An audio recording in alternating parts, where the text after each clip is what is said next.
This is Agriculture Today, and I'm Samantha Bennett with the K-State Radio Network. Ahead of us on this Tuesday's program, we begin with Todd Barrows from the Kansas Farm Service Agency. He joins us for an FSA update where he shares information on the recently announced top-up payments under CFAP 2, new information on the ERP Phase 2 and PARP programming, and other important sign-up dates for producers to keep in mind.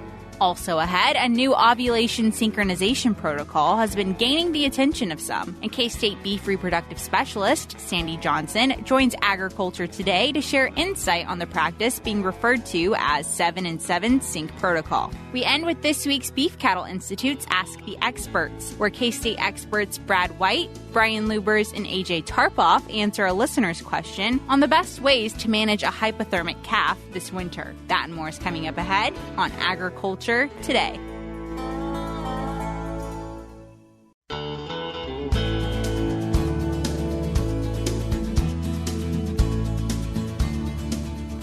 This is Agriculture Today, and we're kicking off our programming today with a FSA update. And joining us for that today is Todd Barrows. He is the Kansas FSA Farm Program Chief. So first and foremost, Todd, thanks for joining us today. Thanks a lot, Samantha. It's glad to be back with you once again. Seems like we were just here, but it's always good to come over and visit with you, get an update, a pulse on what's going on as far as across the state with our farmers and ranchers, and all important. So we do have several topics I want to talk about today. First being just recently announced a top-up payment under the CFAP 2 program, and that will be for our historically underrepresented producer groups. So that includes your socially disadvantaged producers, your limited resource, beginning farmer, and veteran farmer groups. And additionally, I'd like to talk a little more about the also upcoming program. Producers are anticipating the Emergency Relief Program, which is what we're calling Phase 2, and then also the newly announced Pandemic Assistance Revenue Program, which actually goes back and catches up any of those loose ends back in the COVID pandemic year. Absolutely. Well, wonderful. Let's get right into it then. You mentioned the top-up payments under CFAP 2. Is that what you called it? What can you share there? Yeah, so I definitely wanted to bring this up because this was kind of a surprise to us, and we just found out about it just within the last day, actually, that the administration has made a decision to go ahead and make an additional 15% payment under the CFAP 2 rules to producers who have previously declared as part of an underrepresented group. Again, I want to be very clear. It's only for those producers that were underrepresented groups, so that's your socially disadvantaged, including race and gender. It would be a limited resource producer, or it could be a beginning farmer and rancher or a veteran farmer and rancher. And you can visit with your local FSA office regarding the definitions and what those actually mean or the terminology of those terms. Again, this takes no action on the producer because they're top-up payments. This will be all handled internally by our staffs. The payment process is set to run this week, and the applicable producers should be start seeing some payments show up in their bank accounts either later at the end of this week or the first of next week. And again, it's totally handled internally, no requirements upon the producer. Great. Well, that's good to know for sure, especially for those that will be able to take advantage of that. And you mentioned the ERP Phase 2 and then the PARP program. So let's talk through those as well. Yeah, I just wanted to bring these back up. We talked about these a little bit in December, and I wanted to bring them back up because we are getting close to sign up.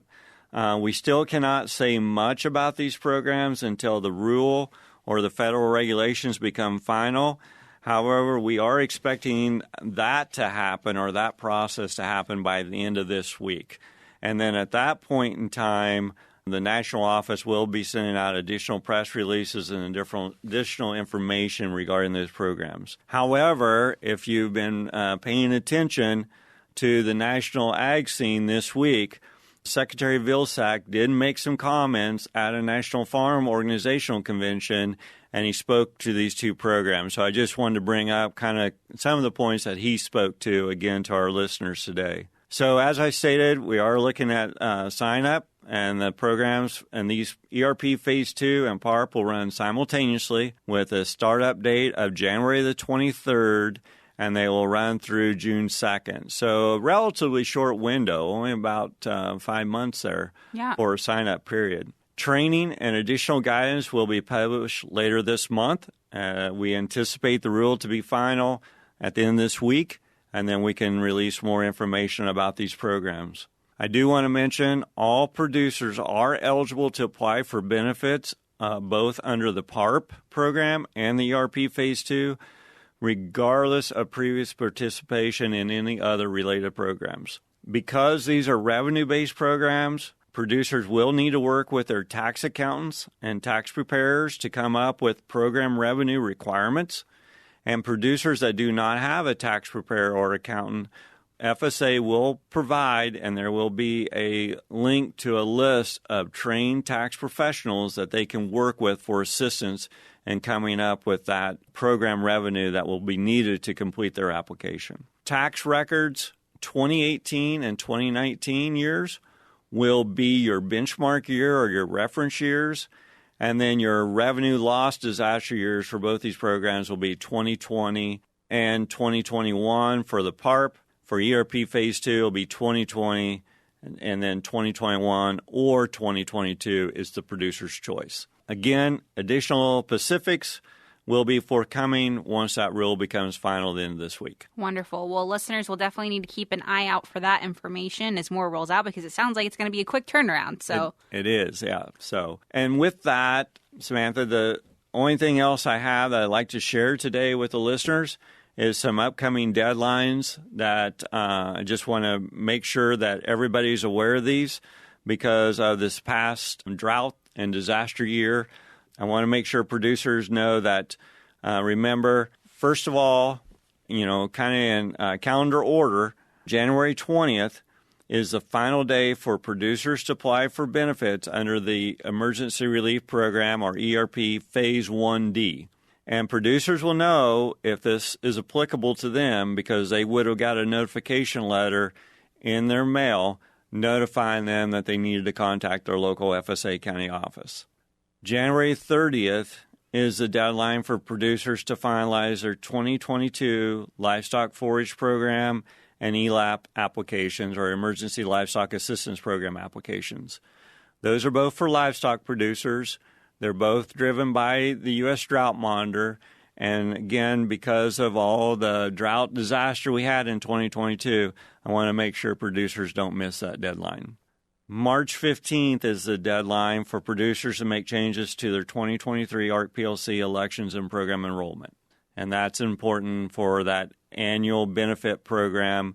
And this is the last year of the ARC PLC under the current Farm Bill. And then finally, also on March 15th is the deadline where producers can enroll for NAP coverage, or Non-Assured Assistance Program coverage, on all their spring-seeded planted annual crops that are not eligible for coverage under the federal crop insurance or through Risk Management Agency. So with that, I just want to give a rundown of those program deadlines because of the disaster and the continuation of the drought. Make sure that producers don't miss these deadlines and all important benefits and programs to help them out and eliminate risk. Absolutely. Yeah. Key dates to mark on your calendar if you tuning in are interested in applying for any of these programs or getting, all your information set up with the FSA. It's a busy time for you guys these next several months. So, reminding producers, be patient with your friends at the FSA. They're doing their best and we're appreciative of all that you do. So.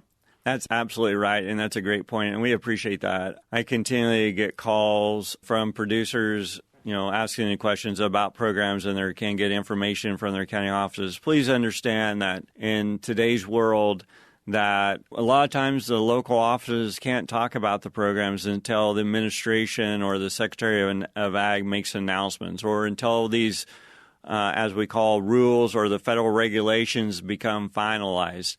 And so please be patient with the offices. We'll get the information out before the sign-up starts. And hopefully when the sign-ups kick off, they can answer your questions. And if not, we'll find out the answers and get them back to you. But for these programs and any other programs, be sure and reach out to the local offices for more details. And again, they will be able to help you when they're allowed to based on when rules get published and announcements get made. Absolutely. Yeah, I'm sure they're just as eager to help as people are, eager to ask questions. So that's exactly right. Definitely good to keep in mind. Well, Todd, I can't thank you enough for coming in and your time today and the insight that you provide for listeners. So thank you so much, Todd.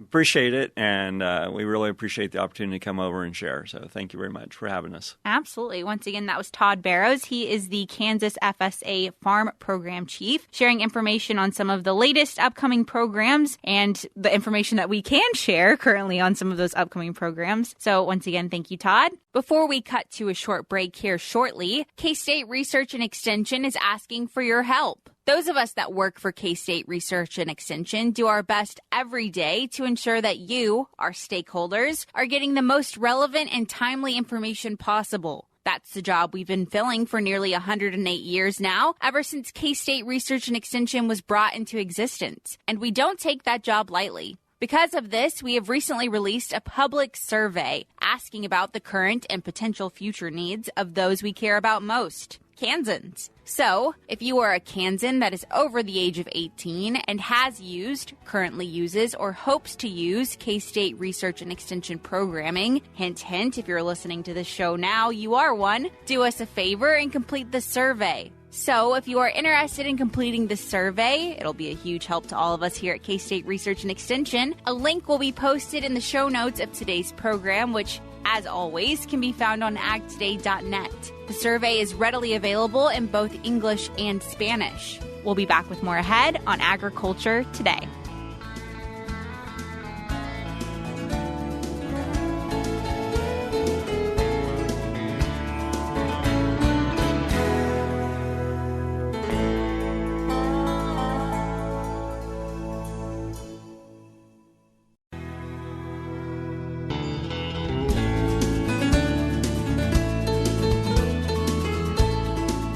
This is Agriculture Today. I am joined now by K-State Beef Reproductive Specialist Sandy Johnson for a conversation on ovulation synchronization protocols. So first and foremost, Sandy, thanks for joining us today. Well, pleasure to be here. AI's been around for a while, but when it comes to AI and ovulation synchronization, it's a fairly new technology in the broad scheme of things. It's been pretty heavily adopted. Right. We used to talk really about estrus synchronization. So we wanted them to come and heat at the same time, which we still do. But now we're really more interested in a finer point of that, and that is ovulation synchronization, so that we can inseminate those cows all at one time if we can, which allows us to schedule artificial insemination. And I think that's what's really allowed more producers to adopt it, because if they're not comfortable inseminating themselves, it's much easier to plan, Samantha, I need you to be there on January 14th at 2 p.m. and we're going to breed these cows or whatever. So that ability to schedule and use other people to help you do that, I think, has really helped that technology go further. Absolutely. And that specificity, of course, is what technology has allowed in terms of, knowing to the exact day almost what you could expect. So a great tool, and it's changed really the beef industry in a lot of ways, and also dairy. Yeah, certainly the dairy industry has been a much heavier user. But, when I look at my time in the industry, just the ability to the AI use even in our seed stock producers is elevating the quality of our entire beef herd. And as we are able to use those superior sires further into that, those that are producing genetics, it just really raises the quality of our industry as a whole. And so it's been a good tool to use. And I think those that have put the time and effort into it really have been able to make it pay off. Especially time-wise, I'm sure. We think of a lot of monetary benefits, but also the time you're saving, that's a dollar amount there, too, when you think about it. Right. And there's nothing I enjoy more than heat detecting a group of animals, but it does take time. And we know that labor is a big issue in our industry right now. And so we have to figure out how to make do with the tools that we have. Ovulation synchronization protocols, there's a wide array of how you can go about things. So as it stands right now, as this technology is continuing to evolve, what right now do you see producers using most often in terms of protocol? Well, if we're looking at strictly fixed timed insemination, so that's probably the thing we talk about most often, then probably the 7-day co-sync plus cedar is probably the most commonly used for cows right now. I'm saying that with no really hard data, but that would be my sense. So that's 3 trips down the chute with a 3rd trip being insemination. And, we can always combine some heat detection in any of these protocols, but, it just depends on your situation, whether that's really feasible or not.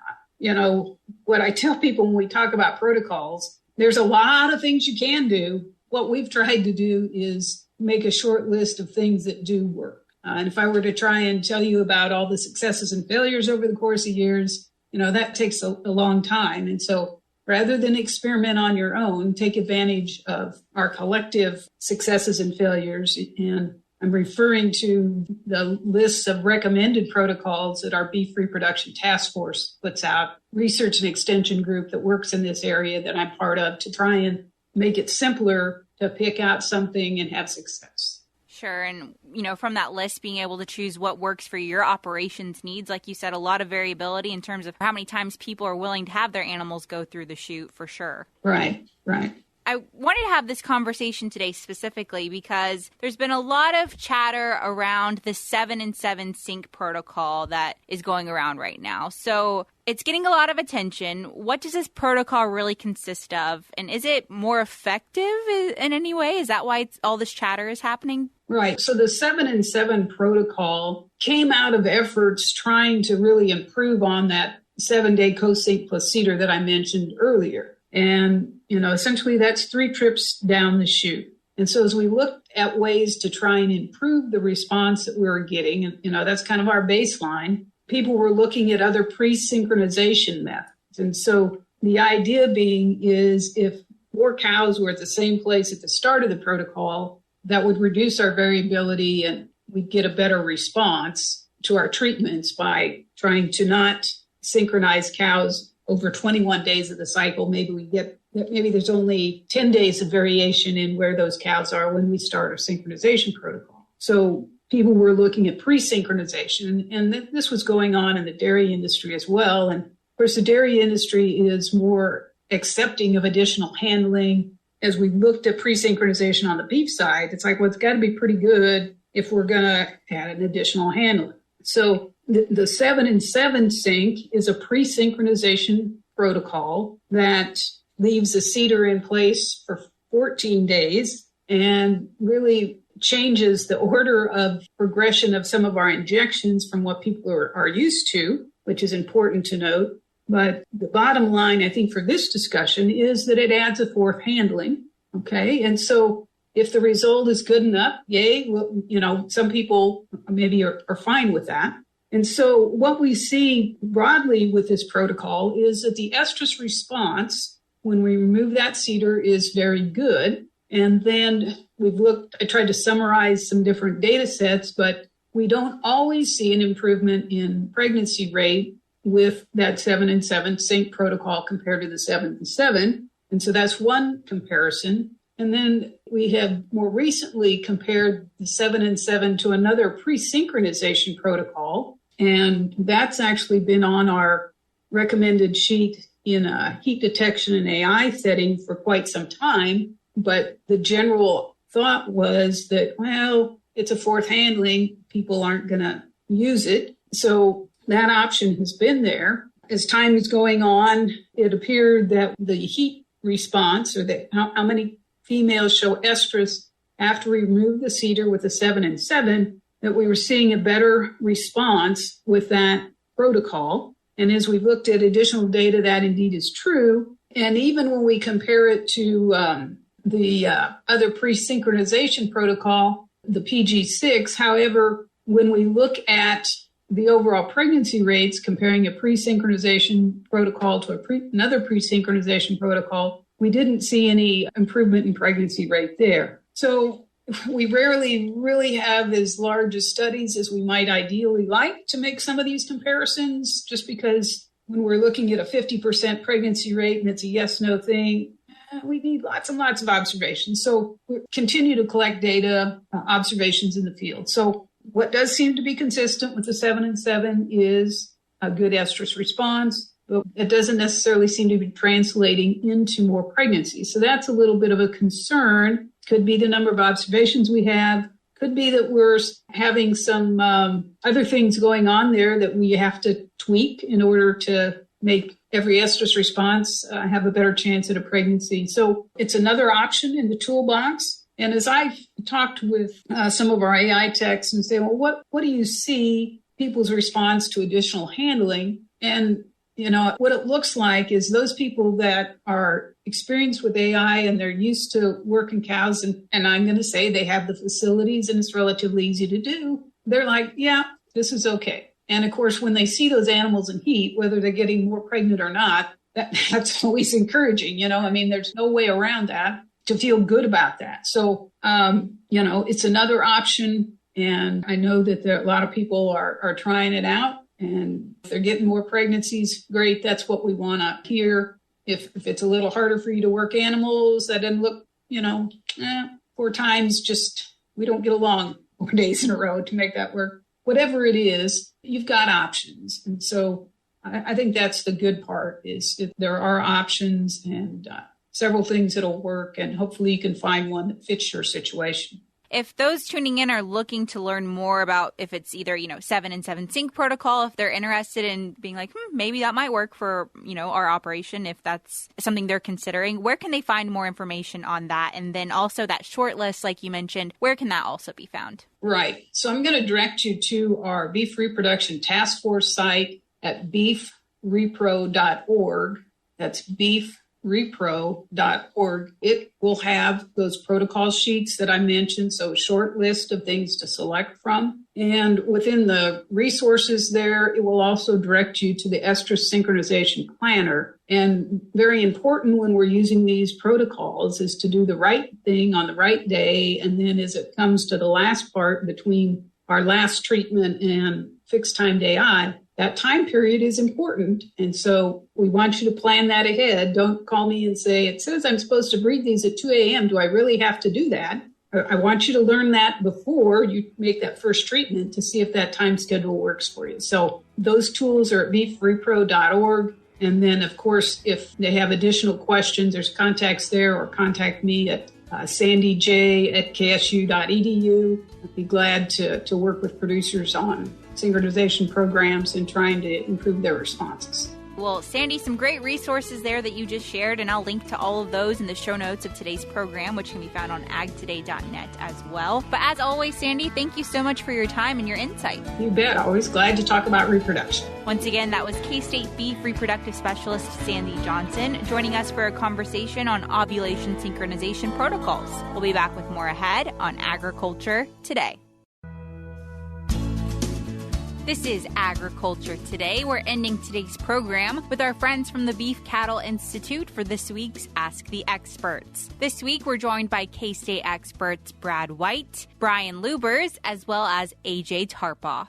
Hi, welcome to Bovine Science with BCI, where our experts will answer your question. Happy to have a couple good experts here with me today. I'm Brad White, and this is Dr. Brian Lubbers. Hello. And Dr. AJ Tarpoff. Howdy. Both from K-State. If you have a listener question you'd like us to answer, you can always send us an email at bci@ksu.edu. Without further ado, let's jump into today's question. And today's question is from a listener who said, what's the best way to manage hypothermic calves, or calves that are born that end up getting too cold? AJ, I'm going to go to you first. Yeah, I think the best way to manage hypothermic calves is, number one, know where your starting point is. I think having a rectal thermometer in your calving kit to know when to intervene is highly important.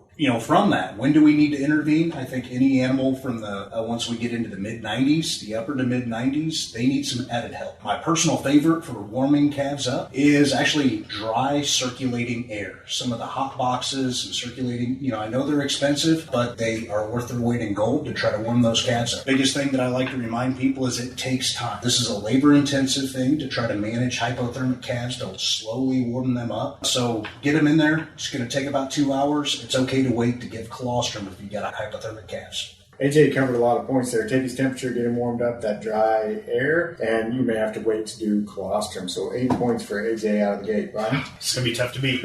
So I agree with AJ's point about take a temperature. You got to know where you're starting. I agree that warm, dry circulating air is the best for most situations. So I'm pivot a little bit here and say the method you use to warm up a hypothermic calf, though, is going to depend on how hypothermic they are. So if you catch them relatively early, so mild hypothermia, so AJ said, mid-90s is where you start to intervene. Understand normal body temperature for a calf is a little bit higher than a person. So we're looking at 102, 103 is where we'd see a normal calf. We're not 98.6 for calves. So mid-90s, we start to intervene. But if they're really hypothermic, you may have to use initially a tub of warm water to get them warmed up a little bit quicker. If they are severely hypothermic, you may have to do things, and this is probably where a veterinarian needs to intervene, warm IV fluids, or you may actually have to flush warm water into their stomach and then back out, so you're warming up their core body, not just their external body.